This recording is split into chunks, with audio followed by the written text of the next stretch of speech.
Selamat sore semuanya. Terima kasih telah meluangkan waktunya untuk hadir di webinar kami pada hari ini.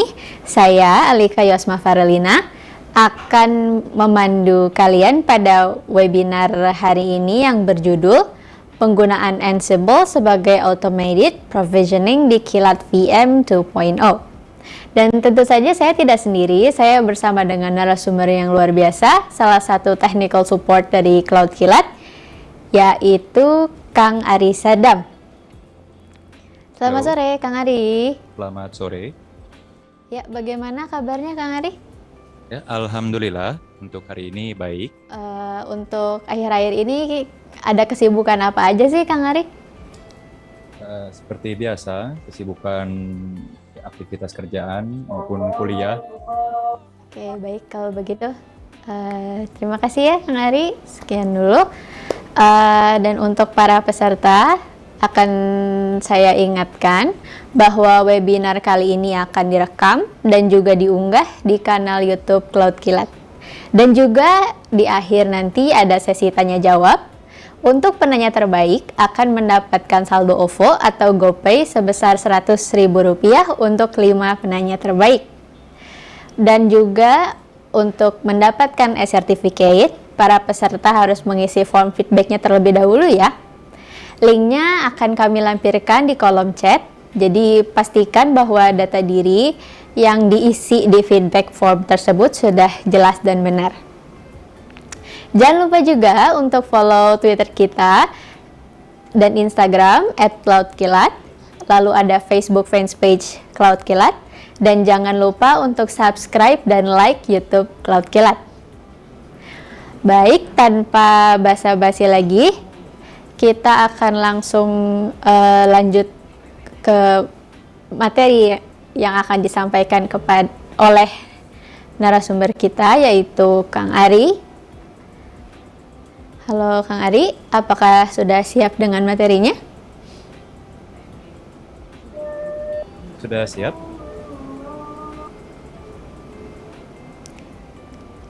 Iya, baik. Kalau begitu untuk Kang Ari, waktu dan tempatnya kami persilahkan.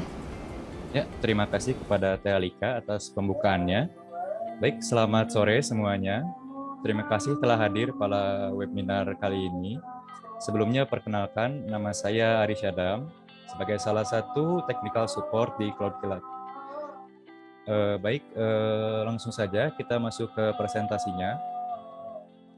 Baik, selanjutnya kita akan mengangkat topik utama. Yang pertama ada pembahasan automation secara global. Yang kedua ada pengenalan Ansible. Kemudian yang ketiga ada penjelasan arsitektur Ansible.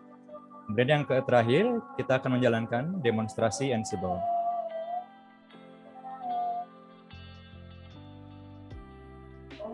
Nah, kita masuk ke otomasi. Apa itu otomasi? Secara singkat, otomasi memiliki arti proses yang dapat berjalan sendiri tanpa perlu ada campur tangan manusia pada prosesnya. Jadi otomasi ini bisa juga direpresentasikan sebagai penciptaan atau penerapan teknologi untuk memproduksi dan mengirimkan barang maupun jasa dengan intervensi yang minimal dari manusia. Penerapan teknologi, teknik, dan proses otomasi akan meningkatkan efisiensi, kecepatan, dan efektivitas banyak tugas yang sebelumnya dilakukan oleh manusia.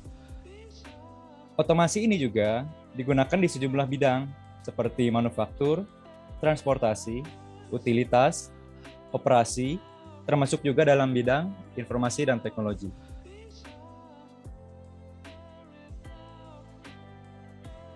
Nah, ini berikut beberapa contoh tools automation dalam bidang IT. Yang pertama ada GitHub. Saya akan jelaskan secara singkat. Pertama ada GitHub, yaitu tools yang dapat menguji coba suatu coding dari aplikasi secara rutin ataupun memperbaiki bug, hingga melacak dan menyimpan perubahan-perubahan yang terjadi dalam kode suatu aplikasi secara otomatis. Kemudian yang kedua ada Jenkins. Jenkins ini adalah sebuah software development tools untuk membantu dalam melakukan otomatisasi terhadap testing atau uji coba otomatis suatu aplikasi maupun software yang sedang dikembangkan. Kemudian yang ketiga ada Puppet. Puppet ini mirip seperti Ansible, hanya saja dia memiliki mekanisme pull atau menarik. Jadi komputer klien akan melakukan pengecekan konfigurasi terlebih dahulu kepada node server.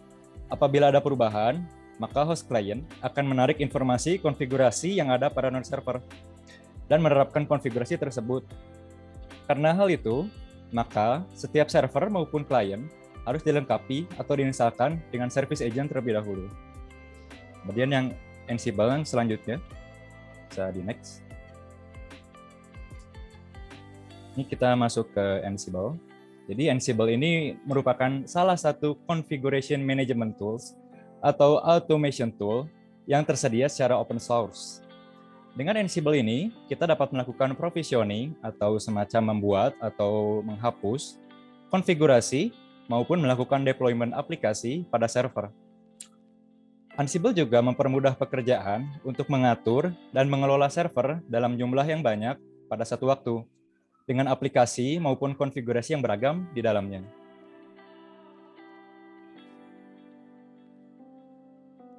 Oke, selanjutnya ada kelebihan dari Ansible. Yang pertama yaitu closed platform ya. Ansible ini dapat digunakan pada sistem operasi Linux, Windows, Unix, dan lain-lain.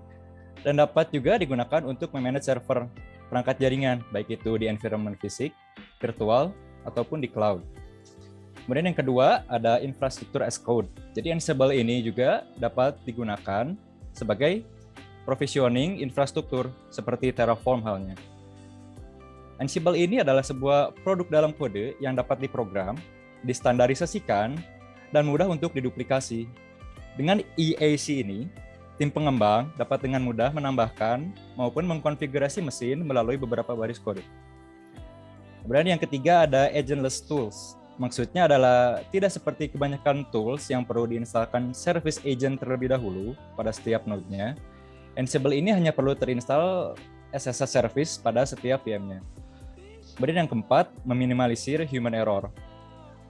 Karena Ansible ini merupakan kode yang dieksekusi berulang kali, maka seharusnya konfigurasi di server atau perangkat akan selalu sama, karena tidak akan terdapat perubahan kode. Selain itu, kode pada Ansible dapat direview ataupun di-cross-check oleh beberapa pihak terlebih dahulu sebelum dijalankan. Kemudian yang terakhir, yaitu menghemat waktu, tenaga, dan biaya. Tentu saja dengan adanya automation ini, seorang pengembang dapat melakukan pekerjaan lainnya. Hasilnya adalah pemanfaatan dari human resource akan semakin efisien. Ke selanjutnya. Nah, kemudian ada kekurangan dari Ansible. Yang pertama ada command line base. Jadi UI dari Ansible versi open source ataupun Linux masih dijalankan dalam bentuk perintah teks ataupun command line, yang mana tidak semua orang dapat dengan mudah mengoperasikan ataupun nyaman dengan interface ini. Kemudian yang kedua, dia bersifat sekuensial. Maksudnya adalah Ansible ini sama seperti bahasa pemrograman lainnya, yaitu bersifat sekuensial. Artinya, hanya dapat menjalankan baris kode ataupun tugas secara berurutan hingga tugasnya selesai. Kemudian yang terakhir, yaitu dukungan untuk platform OS Windows masih kurang memadai. Maka dari itu, masih harus mengandalkan mesin berbasis Linux untuk menjalankan Ansible servernya. Boleh di next. Nah, ini terdapat beberapa cara untuk menjalankan atau menggunakan Ansible.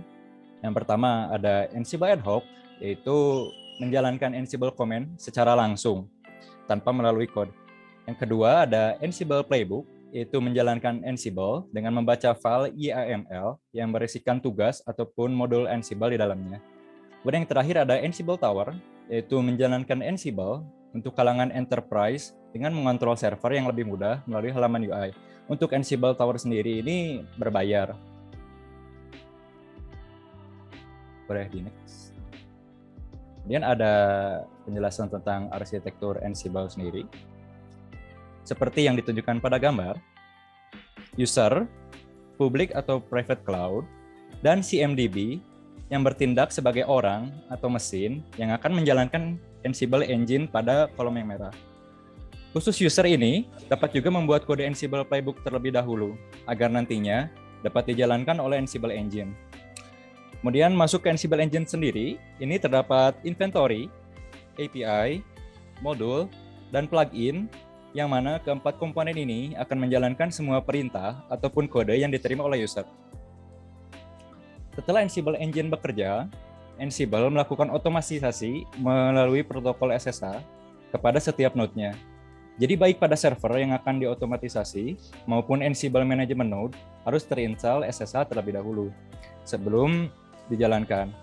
Setelah key dari node server terdaftar pada setiap host maupun device networking, maka nantinya Ansible dapat langsung bekerja dengan melakukan SSH langsung tanpa password ke setiap host yang akan diotomatisasi nantinya.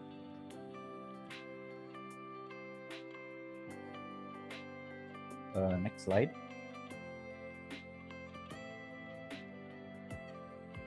Di sini akan sedikit menjelaskan tentang komponen Ansible.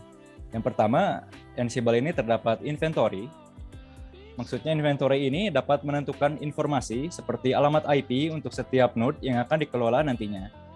Inventory juga dapat mengatur node yang dikelola, membuat grup untuk penskalaan yang lebih mudah, dan file konfigurasi default inventory ini adalah di /etc/ansible/host pada Linux.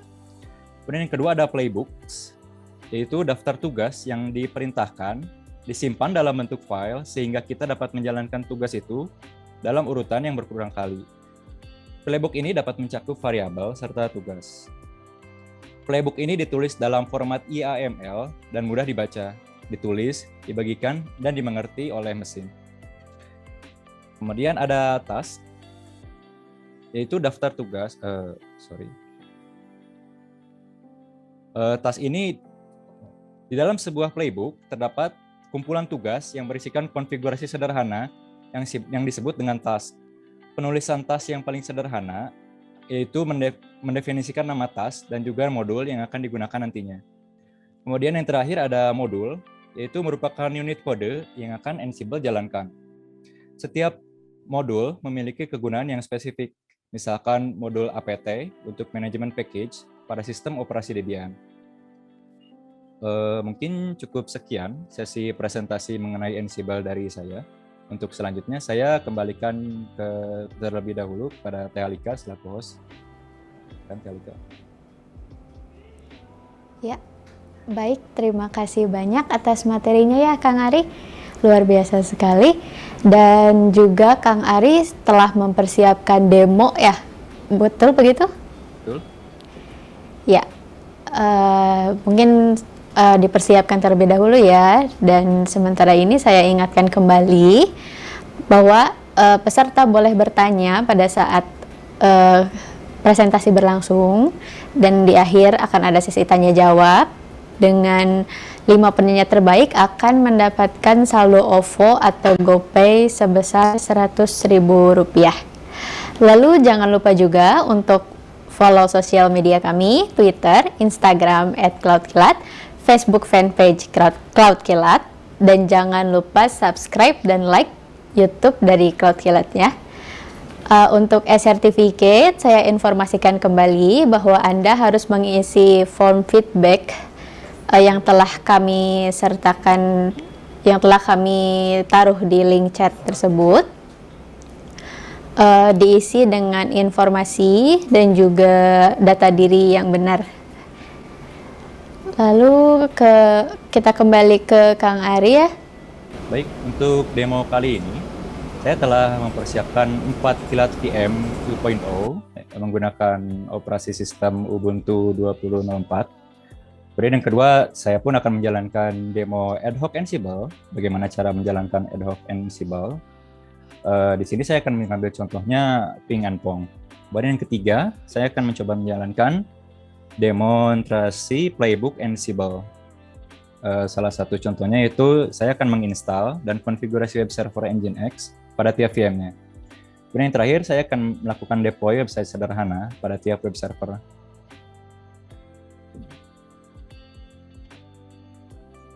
Ini kita udah masuk ke Ansible servernya. Pertama-tama, kita harus mendaftarkan setiap hostnya terlebih dahulu.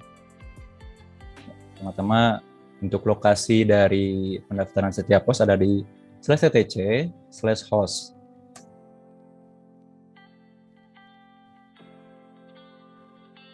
Nah, di sini kita mendaftarkan setiap host yang akan diotomatisasi nantinya. Kita tambahkan klien yang pertama.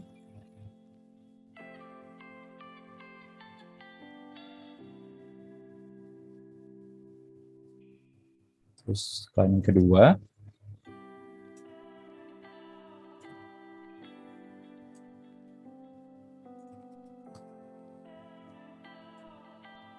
Tiga.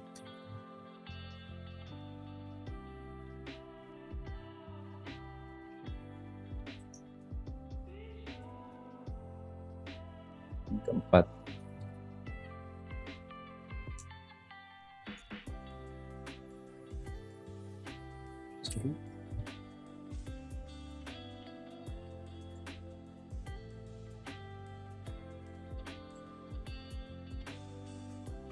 Nah, untuk bar yang pertama ini, berisikan informasi alamat IP address dari setiap hostnya. Kemudian yang kedua ini berisikan hostname untuk setiap hostnya. Bila telah selesai ditambahkan pada /etc/host, kita save filenya. Kemudian setelah itu, kita perlu menambahkan user untuk Ansible, agar Ansible nantinya dijalankan pada user tersebut. Kita perintah dengan nama add user, dengan nama usernya Ansible di sini. Masuk.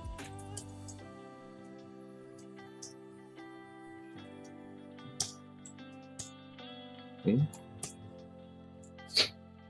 Nah, lalu setelah itu kita memasukkan user yang telah dibuat tadi kepada grup sudo dengan perintah usermod. Oke, sudo. Setelah itu, kita masuk ke user yang telah dibuat tadi dengan perintah su.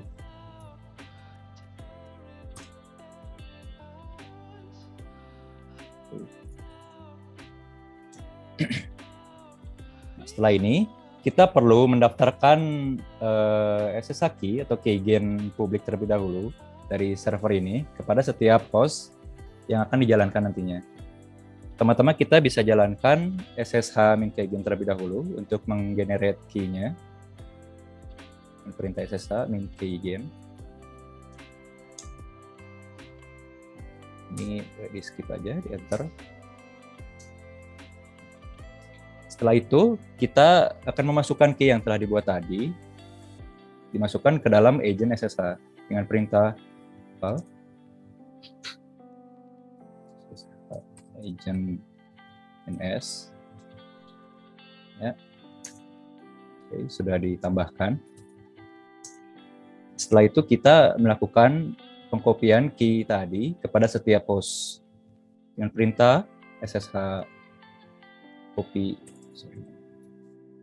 ID F. Yang pertama untuk ke klien pertama, yes.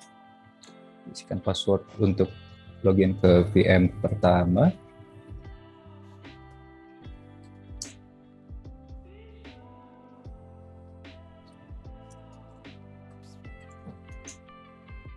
Sudah ditambahkan.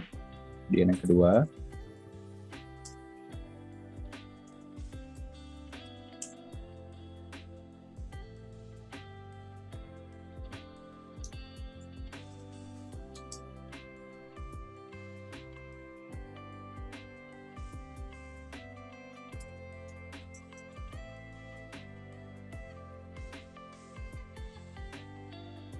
Sebentar.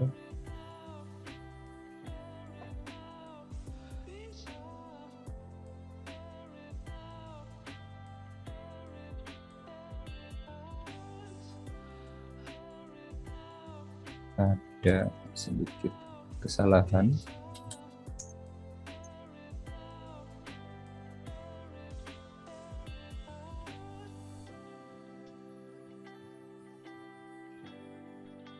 Akan terlebih dahulu.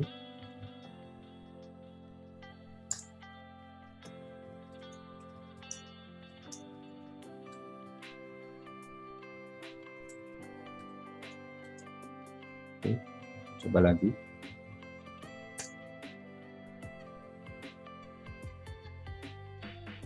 Oke. Oke.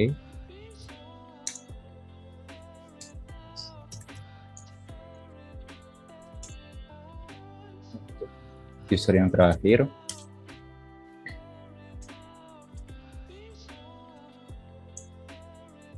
Sudah ditambahkan.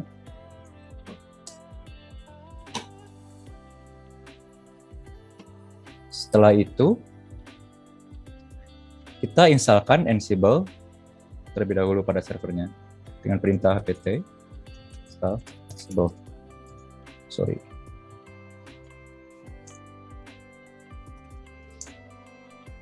Oke.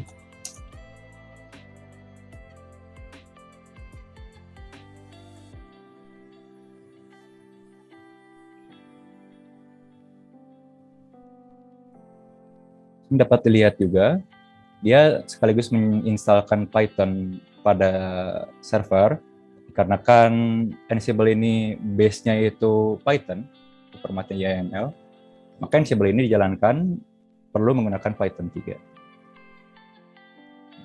Sudah selesai. Kemudian selanjutnya kita buat file host untuk Ansible.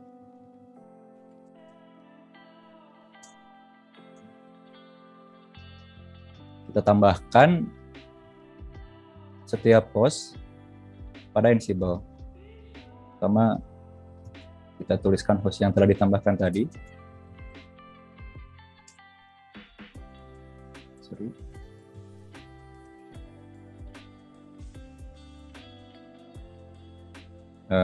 Untuk usernya sendiri, karena tadi menggunakan root, maka diisikan root.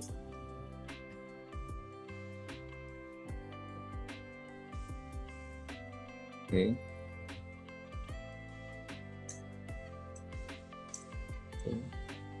Sudah telah selesai. Quit and save. Untuk selanjutnya, kita akan mendaftarkan host yang telah ditambahkan tadi pada inventory Ansible. Itu kita membuat file ansible.cfg.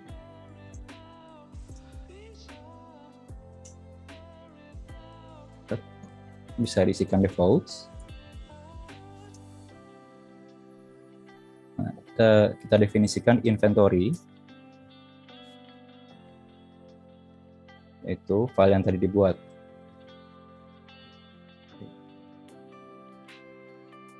Setelah selesai, kita save and quit.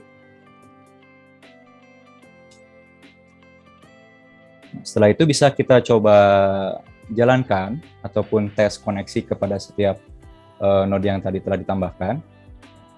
Kita langsung mencoba juga Ansible menggunakan metode ad hoc. Itu perintahnya adalah Ansible min i, yaitu inventory dari host yang telah ditambahkan tadi. Sorry, ada yang kurang.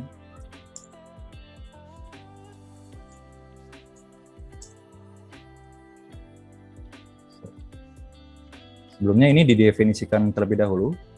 Host ini adalah untuk menamakan grup ya. Jadi kita namakan web server. Oke, sudah selesai, di save lagi. Kita jalankan Ansible ad hoc untuk ping ke setiap host tadi yang telah ditambahkan. Inventory, hostnya dengan nama web server. Min M, yaitu modul yang akan dijalankan, yaitu ping.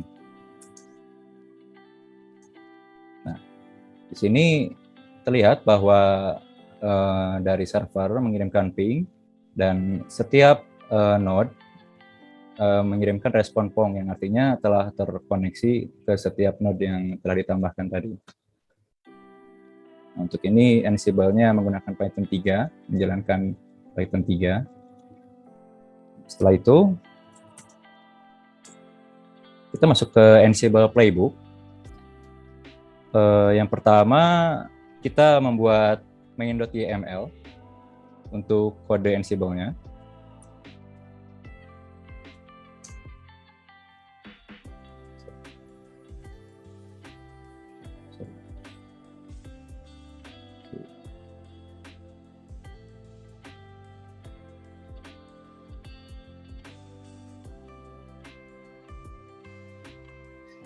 kita definisikan yang pertama host. Itu tadi namanya web server. Kemudian untuk connection, kita tambahkan connection. Ini menggunakan SSH. Kemudian become true. Ini agar Ansible pada saat menjalankan task atau perintah pada setiap node, itu dia akan mengekskalasikan user menjadi sudo ataupun root. Kemudian kita tambahkan roles.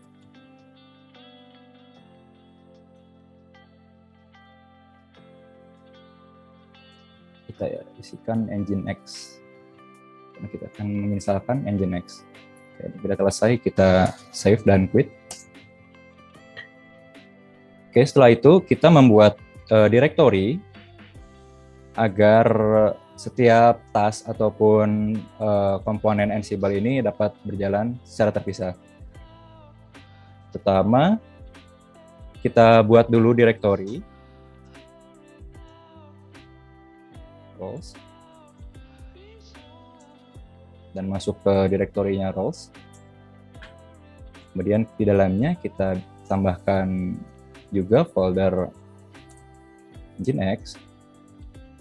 Karena kita akan menginstalkan Nginx. Masuk ke folder Nginx. Setelah itu kita akan membuat task di dalamnya. Kita membuat satu folder lagi.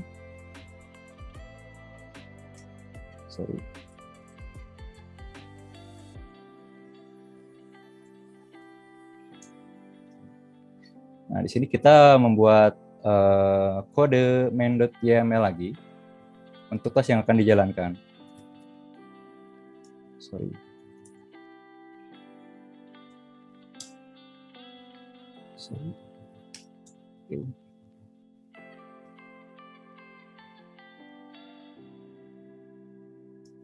Yang pertama yang kita perlukan tentu saja untuk mengupdate package dari setiap node.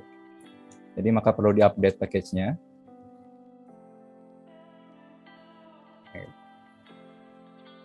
Untuk nama tugasnya, ini bebas mau diisi apa.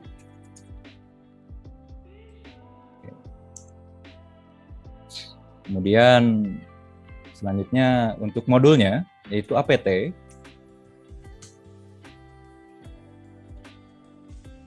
Oke.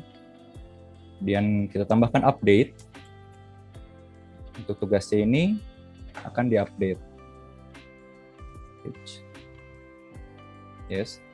Ini menunjukkan untuk update yang akan dijalankan nanti, dia akan melakukan juga catch pada package yang akan diupdate nanti. Oke.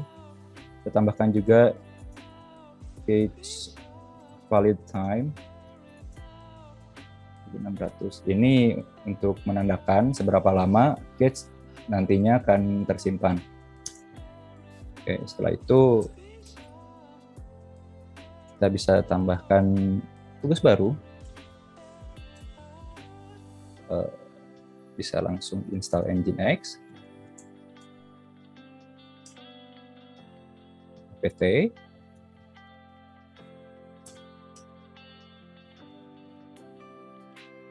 Oke, untuk name-nya, nama dari paket yang akan diinstal yaitu Nginx.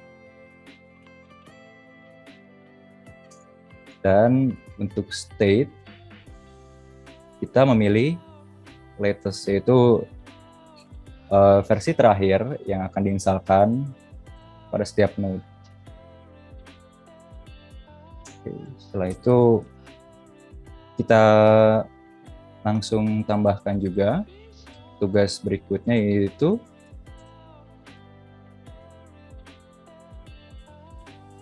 root directory.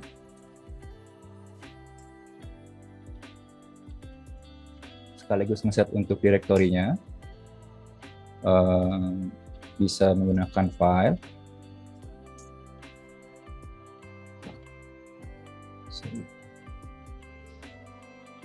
Path-nya yang akan dibuat yaitu di /var www.tml.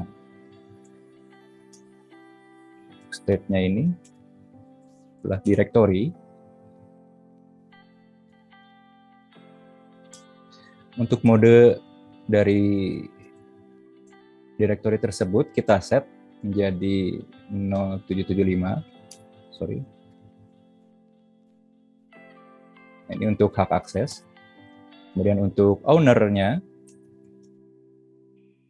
kita set menjadi root, dan grupnya kita set menjadi root juga.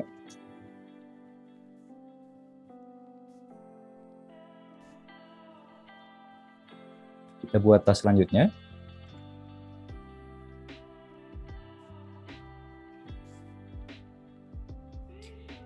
Untuk melakukan rendering dan sinkronasi dari konfigurasi maupun aplikasi. Kita di sini contohnya HTML, template. Oke, kita ambil dari template.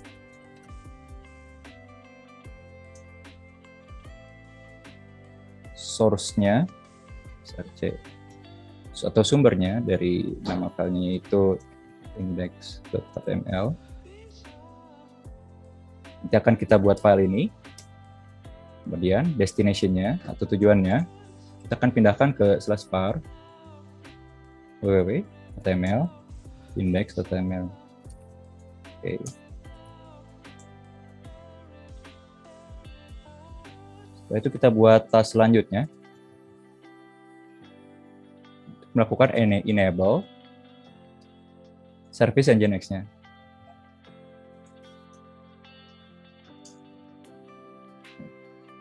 Kita panggil systemd.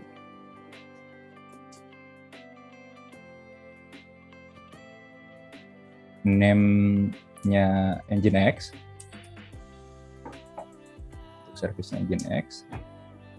Kita akan lakukan daemon reload, itu untuk nge-reload systemd.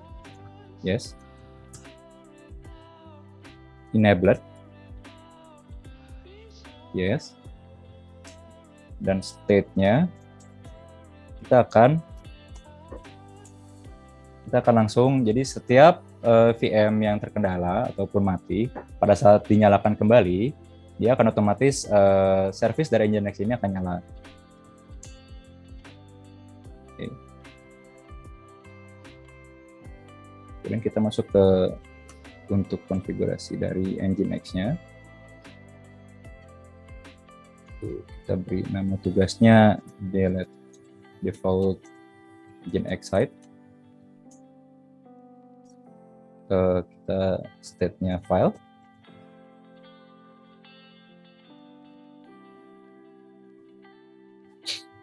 Path-nya itu di /etc /nginx /sites enabled default. State-nya itu kita absent atau remove atau delete.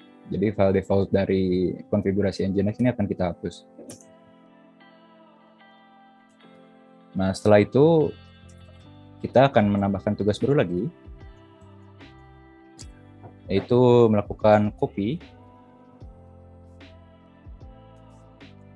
di nginx site.conf yang telah dimodifikasi nantinya. Kita ambil dari template juga, template. Source-nya dari site.conf.j2, nanti kita akan buat file ini menuju destination /etc /nginx /sites enabled ini bebas, bisa ditambahkan sendiri ataupun di sini saya mengambil variabel inventory hostname. Jadi nanti yang terbuat pada directory site enable ini yaitu konfigurasi dengan nama hostname-nya masing-masing. Kemudian owner-nya kita set root juga.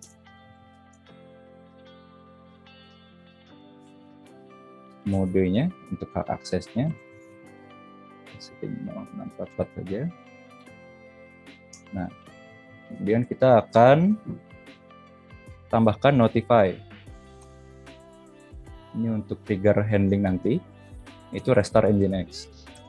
Jadi setiap ada perubahan konfigurasi, dia akan langsung merestart setelahnya, agar konfigurasinya dapat diterapkan. Cukup.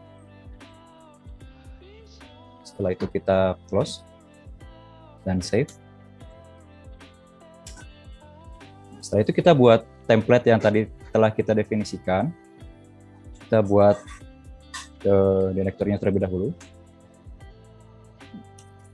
Here. Templates.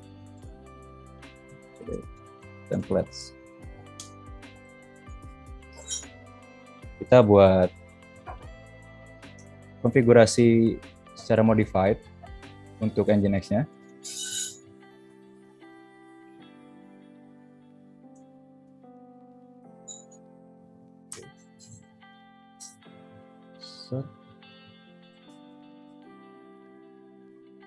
Nah, di sini kita akan isikan konfigurasi dari Nginx.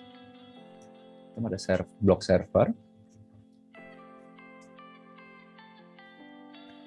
Kemudian listen port-nya. Defaultnya 80. Kemudian kita tambahkan juga server name.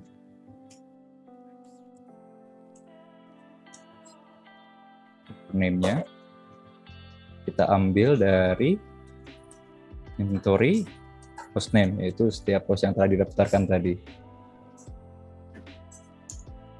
Kemudian untuk root direktorinya,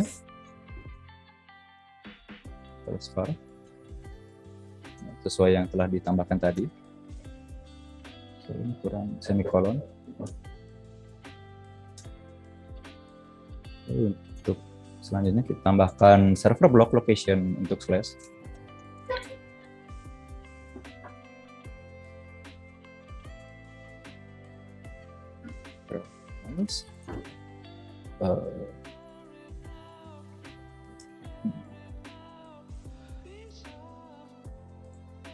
Slash. Oke, cukup. Kita save and close. Untuk selanjutnya kita akan membuat file index.html.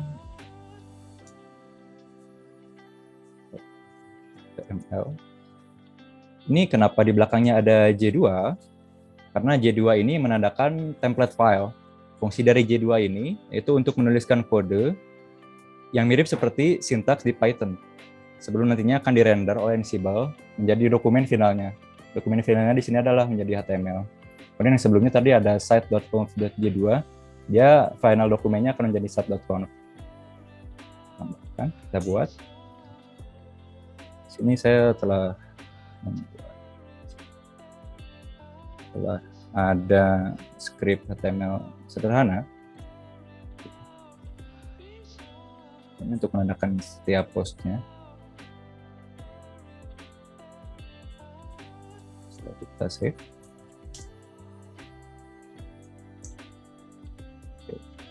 Yang terakhir, kita akan membuat handlernya untuk melakukan restart Nginx-nya.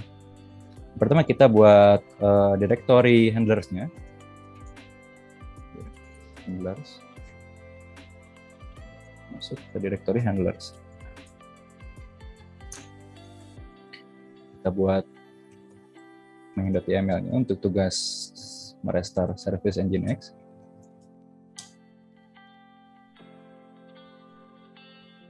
Kita langsung saja membuat tasnya, name,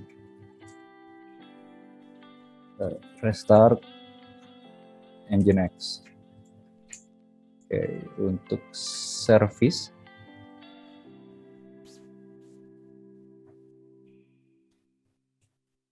name-nya Nginx, service name-nya. Oke. Kemudian state-nya, statusnya restart.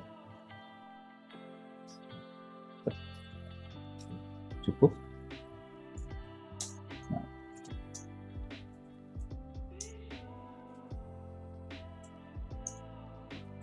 Nah, apabila dilihat untuk strukturnya hasil akhirnya seperti ini, dapat yang disebut CFG dan host sebagai inventory.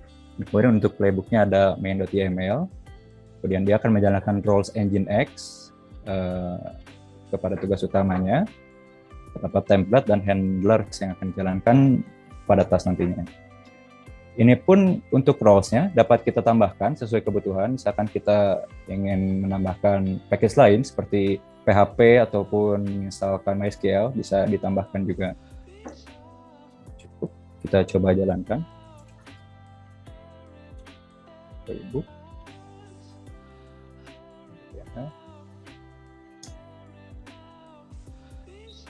Ada tipe.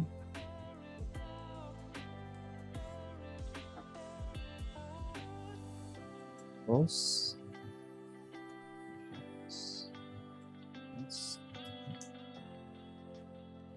sorry.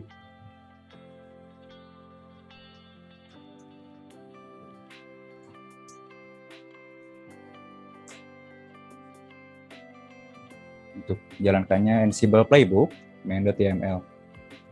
Kemudian dia akan menjalankan gathering facts, itu untuk mengambil informasi setiap post yang ada. Kemudian kita selanjutnya akan masuk ke task updating package, mengupdate setiap package yang ada pada host. Kemudian masuk pada task install nginx. Setiap host akan diinstalkan nginx secara otomatis. Oke. Ada info di sini. Oh, ya, ada typo.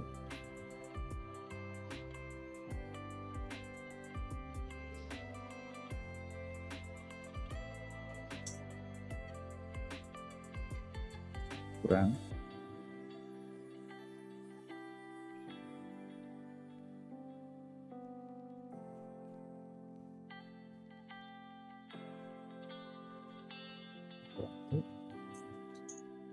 Bisa kita jalankan ulang.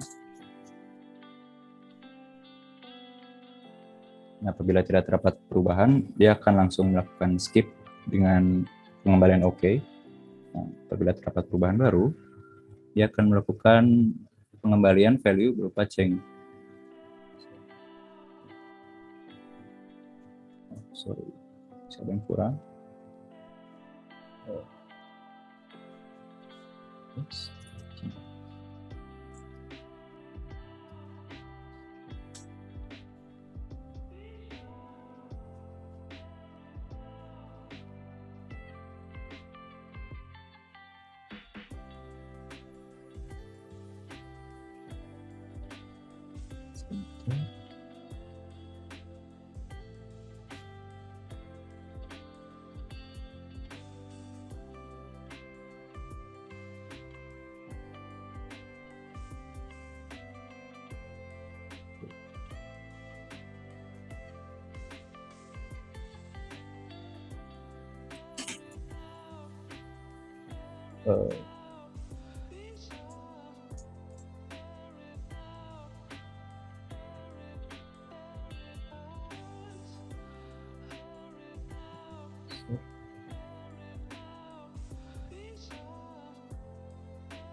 Starter.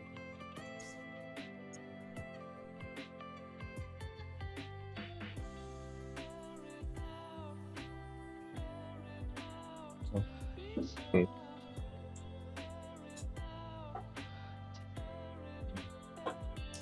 Kita ketik ya. Start nginx. Oke. Kita coba jalankan ulang.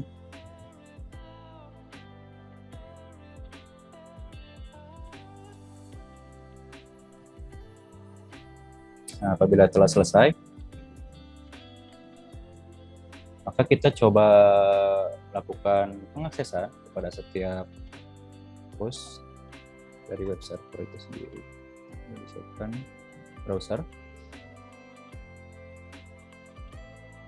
Kita coba akses yang pertama.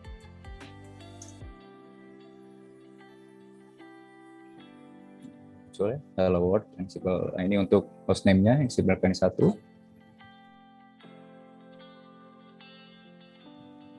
Kita coba akses yang kedua. Oke, muncul.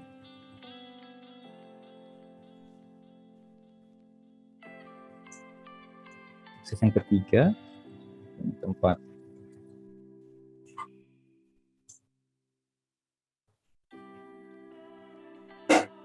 Sudah bisa semua. Apabila terdapat perubahan dari sisi konfigurasi maupun dari sisi site aplikasinya, kita hanya perlu menjalankan ulang Ansible playbook yang tadi telah dibuat. Misalkan contohnya kita mengubah templates. Ini misalkan kita tambahkan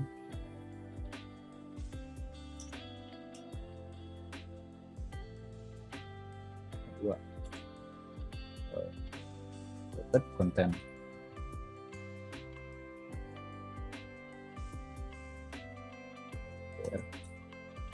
Kita coba tambahkan. Nah, setelah itu kita coba jalankan ulang Ansible playbook yang tadi telah dibuat. Karena tidak ada perubahan, dia langsung oke. Nah, apabila terdapat perubahan, dia akan statusnya akan change, itu terdapat perubahan. Nah, kita cek lagi apakah ada perubahan atau tidak. Kita coba akses lagi. Nah, ada updated content 3, ini 4. Baik, mungkin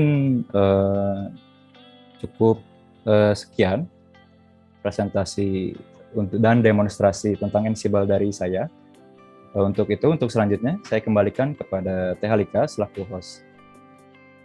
Hai semua, untuk kalian penonton setia Cloud Kilat, ada kejutan menarik loh untuk kalian, yaitu kode voucher diskon senilai 15% untuk pembelian baru Kilat BF 2.0. Gunakan kode voucher ini untuk pengambilan diskon 15%, dan kode voucher ini hanya digunakan di awal ya, bukan untuk perpanjangan. Terima kasih, sampai jumpa di video selanjutnya. Bye! Ya, baik, terima kasih kepada Kang Ari atas demonya. Dan sekarang kita akan masuk ke sesi tanya jawab.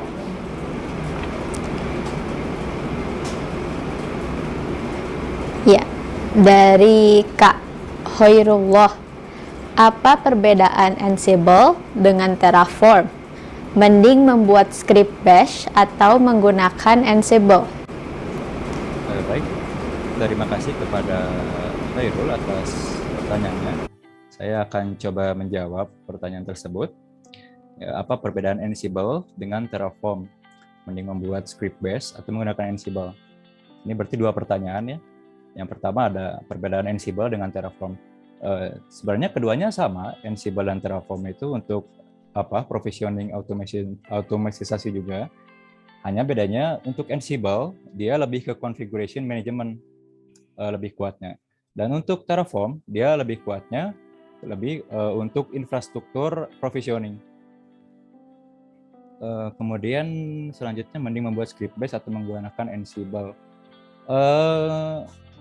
Sebenarnya hampir mirip, cuman Ansible ini lebih komplit dikarenakan terdapat modul dan tasnya yang akan terlihat secara langsung hasilnya gitu. Untuk script base dijalankan di Daemon, maka hasilnya harus melihat file dari lognya terlebih dahulu. Mungkin cukup sekian. Semoga bisa menjawab. Iya, baik. Terima kasih atas jawabannya. Yang selanjutnya ini ada dari Kak Muhammad Harjun. Apa yang harus saya pelajari terlebih dahulu sebelum menggunakan Ansible? Seperti fundamentalnya gitu. Terima kasih, katanya. Muhammad Harjun. Pertanyaannya, apa yang harus saya pelajari terlebih dahulu sebelum menggunakan Ansible seperti fundamentalnya. Yang pertama, kita harus memahami konsep SSH terlebih dahulu, dikarenakan konsep dari Ansible ini proses menjalankannya melalui SSH. Kemudian yang kedua, kita harus memahami struktur dari Linux ataupun OS itu sendiri. Jadi kita nantinya dapat memahami struktur-struktur dari Ansible secara tepat gitu. Kemudian yang selanjutnya bisa memahami struktur dari Python, karena basic dari Ansible script tadi itu menggunakan YAML atau berbasis Python. Mungkin seperti itu. Oh ya, baik. Terima kasih kepada Kang Ari. Ini selanjutnya masih ada pertanyaan lagi dari Kak Ulun. Bagaimana mengatasi error yang terdapat pada Ansible dan perangkat tersebut sudah dipublish? Apakah ada rollback? Ya, terima kasih kepada Ulun atas pertanyaannya. Apabila Ansible ini diintegrasikan dengan GitHub tadi sebagai versioning control, maka kita dapat merollback konfigurasi ataupun kode yang sebelumnya jalan. Lalu kita menjalankan kembali Ansible-nya. Gitu. Mungkin cukup segitu. Ya, sudah cukup dengan jawabannya? Cukup. Ya, baik. Terima kasih. Selanjutnya ada dari Kak Yusuf Ardi. Kapan sebaiknya kita menggunakan Ansible Enterprise dibanding Ansible Community Edition? Silahkan. Terima kasih kepada Yusuf Ardi Bahtiar. Baik, pertanyaannya, kapan sebaiknya kita menggunakan Ansible Enterprise dibanding Ansible Community Edition? Jadi apabila kita tidak familiar atau tidak biasa dengan UI atau command line text, maka Ansible menyediakan versi ini UI-nya gitu untuk dengan mudah dapat dioperasikan. Dan untuk kapannya ini sebenarnya terdapat banyak faktor. Yang pertama, untuk enterprise ini tentu saja di-provide atau dikhususkan untuk skala besar, sangat besar. Kemudian Ansible Community Edition ini biasanya untuk skala menengah ke bawah. Ini seperti itu. Baik. Mungkin tergantung ini ya, kebutuhannya saja. Gitu ya. Ya, baik. Ini selanjutnya ada pertanyaan dari Kak Lucky. Apakah Ansible dapat digunakan pada sistem kontainer seperti Docker? Silahkan. Ya, terima kasih kepada Lucky. Pertanyaannya, apakah Ansible dapat digunakan pada sistem kontainer seperti Docker? Jadi yang otomatis berjalannya itu Docker ya. Bisa dijalankan. Banyak tutorial untuk menjalankan Ansible terhadap kontainer seperti Docker. Nah, untuk tasnya, modulnya nanti hanya perlu ditambahkan Docker container gitu. Untuk kesananya mungkin sama sesuai dengan template yang akan dijalankan. Mungkin cukup. Baik, terima kasih atas jawabannya. Yang selanjutnya ini ada dari Kak Kevin Setio. Apa perbedaan antara Ansible Automated Provisioning versus Terraform? Dan lebih baik yang mana? Mungkin tadi Silahkan. mirip pertanyaannya ya dari Kevin Setio sebelumnya. Untuk lebih baik mana ini sesuai kebutuhan. Untuk provisioning infrastruktur, lebih tepatnya kita membuat atau memprovision VM khususnya dari awal, itu bagusnya menggunakan Terraform karena tools atau utilitasnya lebih lengkap dibanding Ansible. Nah, untuk Ansible sendiri cocoknya digunakan untuk configuration management VM gitu. Mungkin semoga menjawab. Baik, terima kasih Kang Ari. Ini selanjutnya dari Kak Puput. Ya. Saya melihat sedari tadi selalu mengatur arah spasi di file Ansible. Ya. Apakah spasi mempengaruhi? Ya, terima kasih kepada Kak Puput untuk pertanyaannya. Jadi untuk format YAML ini pada Python, dia memang sangat sensitif terhadap spasi gitu. Jadi untuk menambahkan sintaks atau perintah baru selanjutnya itu minimal spasinya 2 untuk yang saya baca ya. Jadi selanjutnya bisa lebih banyak dan lebih rapi. Mungkin seperti itu. Ya, baik. Terima kasih. Selanjutnya ini dari Kak Bekti. Pertanyaannya lumayan panjang ini, Kang. Kalau Ansible host hanya ngirim perintah ke remote server untuk menjalankan task, dan tadi saya lihat prosesnya seperti berurutan eksekusi tasknya. Menunggu node yang open selesai mengerjakan task, baru berpindah ke task lainnya. Supaya tidak mubazir resources dan menunggu, bagaimana cara untuk bisa running task lain tanpa menunggu task lainnya selesai? Mungkin task yang sedang berjalan, bagaimana cara bisa menjalankan task lainnya gitu ya. Baik, terima kasih pertanyaan dari Bekti. Untuk ini mungkin bisa mencoba untuk menambahkan session SSH pada node server, dan untuk Ansible sendiri bisa dijalankan secara banyak gitu, nggak harus menunggu satu. Jadi pada misalkan sesi pertama kita menjalankan install Nginx, dan kita membuat sesi kedua pada server, kita menambahkan contohnya untuk PHP, install PHP. Nah, kita menjalankan pada sesi kedua itu bisa berjalan secara bersamaan gitu. Jadi bisa gitu tanpa menunggu task yang pertama selesai. Mungkin semoga menjawab. Baik. Ya, terima kasih Kang Ari. Yang tadi adalah pertanyaan terakhir. Salah satunya bisa menggunakan Terima kasih atas waktunya untuk hadir di webinar kami pada hari ini.